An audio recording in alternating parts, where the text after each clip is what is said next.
À la une de ce journal local, Shakila, une jeune fille de 16 ans retrouvée morte l'an dernier à Bamiyan.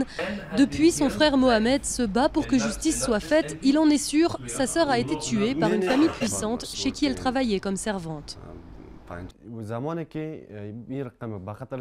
Quand elle a été tuée, il n'y avait que ces 3 personnes à l'intérieur de la maison.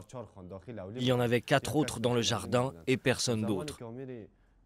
Quand les policiers sont arrivés et ont interrogé tout le monde, ils ont envoyé les résultats de l'enquête à la police scientifique. Les résultats nous sont parvenus, ils disent qu'elle ne s'est pas suicidée. L'histoire se passe à Bamiyan, au cœur de l'Afghanistan, province pourtant réputée pour sa relative sécurité. Les femmes y sont moins victimes de violences que dans le reste du pays.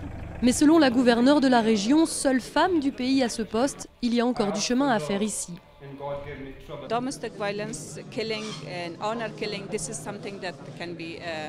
La violence domestique, les tueries et les crimes d'honneur, nous en avons quelques exemples ici.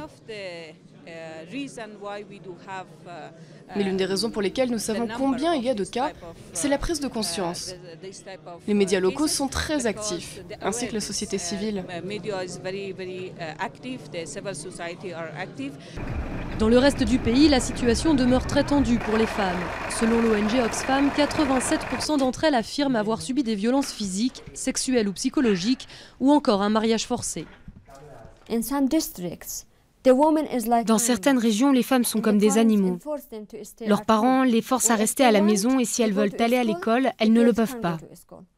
Simplement, elles doivent rester à la maison et si les parents veulent les marier à quelqu'un, les filles doivent accepter et se marier.